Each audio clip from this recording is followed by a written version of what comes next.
The following presentation is a production of Ride the Wave Media. Step into the world of A's for Adversity, a podcast where we explore the journey of motherhood. Join us weekly as we navigate the intricate garden of self-discovery amidst the trials of motherhood. This is your space to nurture your identity and bloom. I'm your host, Jen Banks. Hello, welcome to the podcast. Thank you for joining me. It's so good to be here and talk to you. I am excited to do another solo episode, although last episode wasn't really a solo episode because I had it so scripted. But this week will be much more conversational, low-key, well, as conversational as it can be on a podcast, right?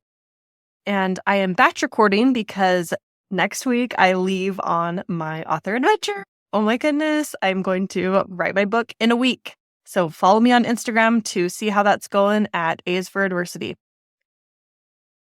But no matter how busy people are, they're never too busy to talk about how busy they are. So here I am talking about all the busyness. My husband makes fun of me because he says, here's your plate, very small. And here is all of this food that you're trying to put on that plate. Very, very big, too much. And I always feel like when I clear out space to have more time, I just fill that up with other things. So I'm working on holding time sacred and just really setting it apart for what I have intended it to be and making those intentional choices.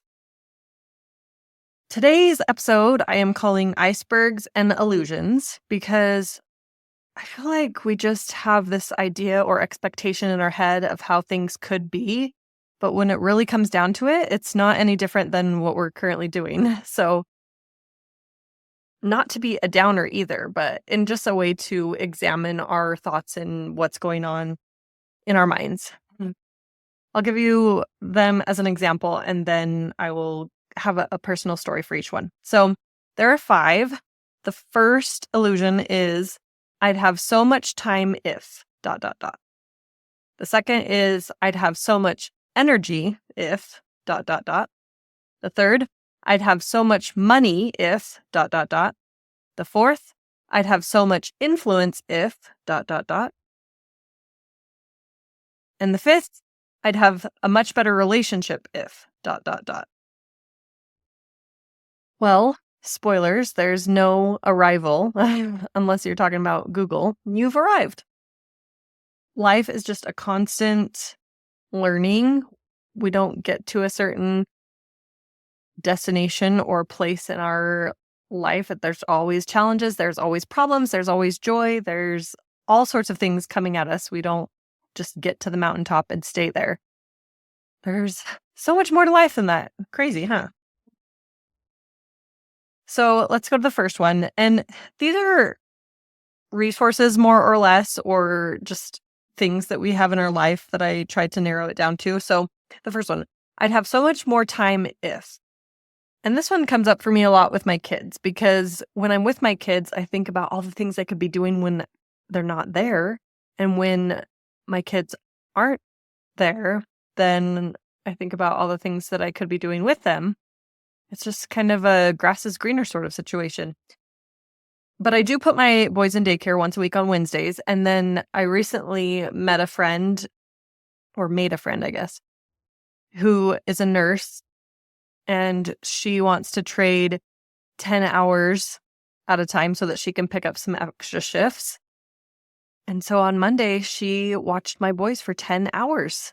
And I thought I was going to have so much time and so much to do, but it's an illusion because the day went by so fast. And I know that time is relative. And if I super planned it out, maybe I could have done all the things that I wanted to do, but the goal isn't always more productivity.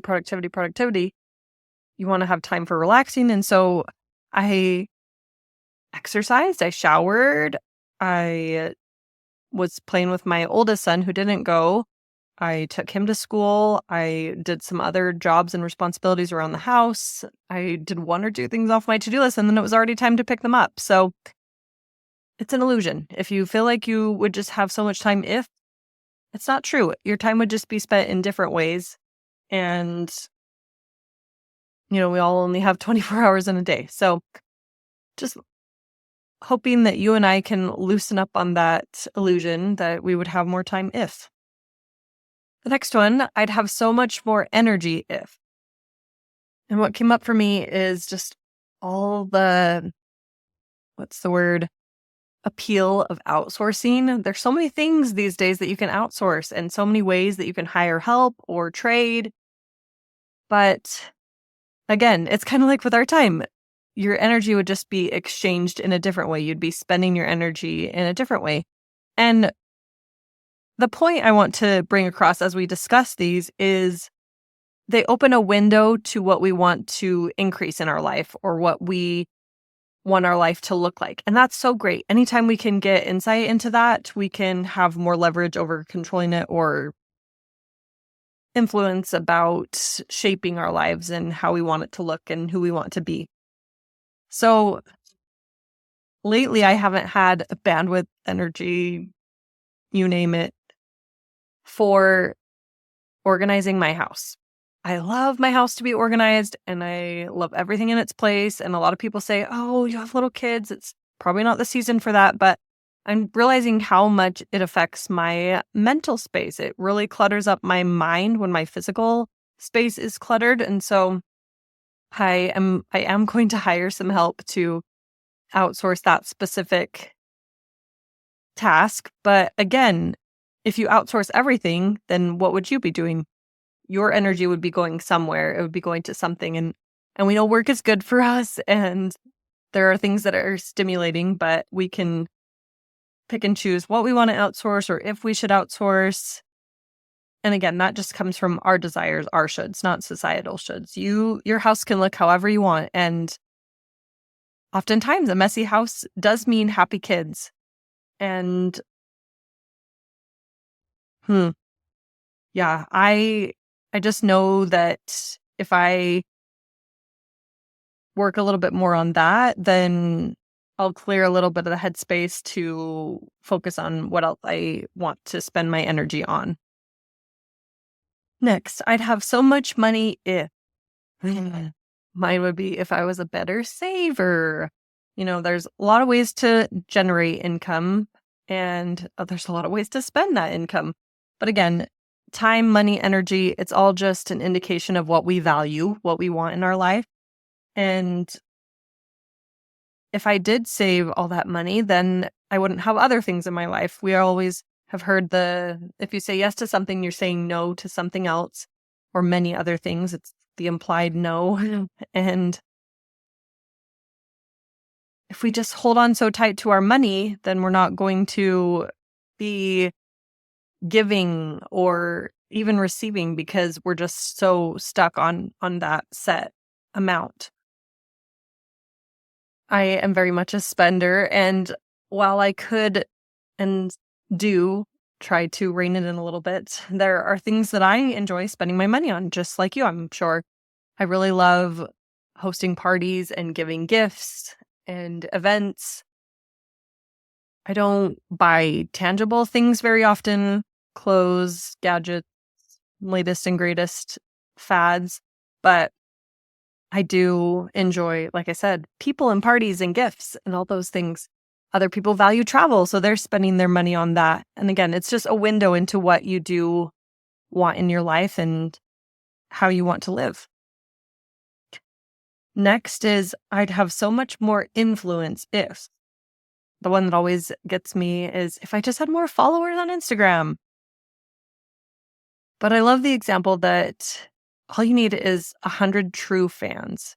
If those people are really rooting for you and buying all of your products and supporting you, you'll be able to make a successful business. It doesn't matter the percentage of followers you have. It just matters the percentage of active followers or people that are truly engaged in your content or your services.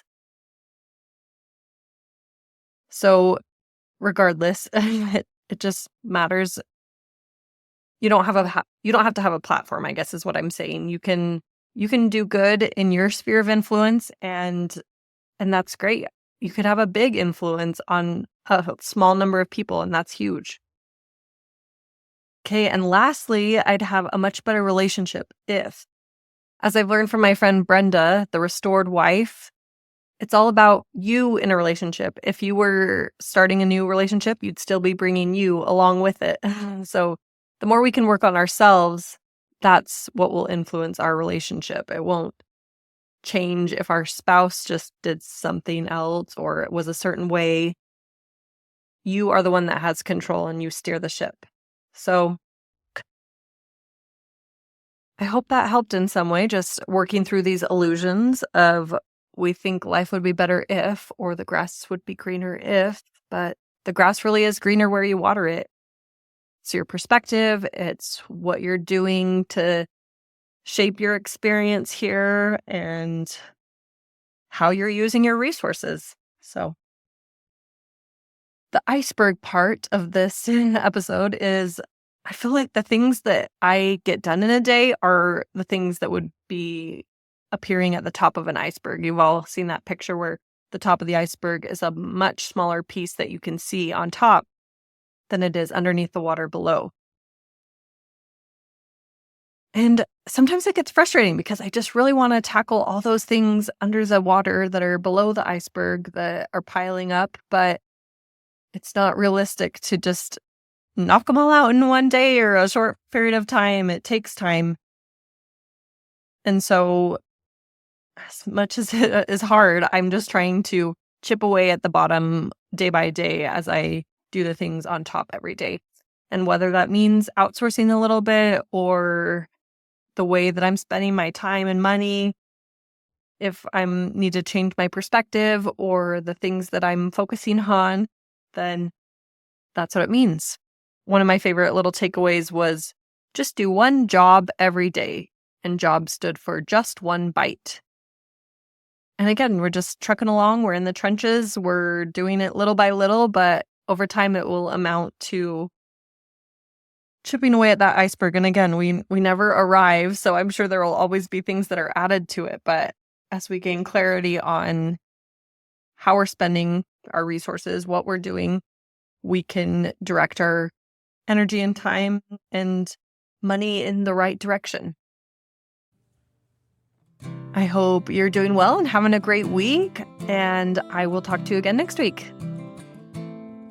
Thank you, as always, to Blaine from Ride the Wave Media. He is the executive producer of this podcast and many more podcasts that can be found on Ride the Wave Media. Follow me on Instagram, and I will talk to you again next week. Bye.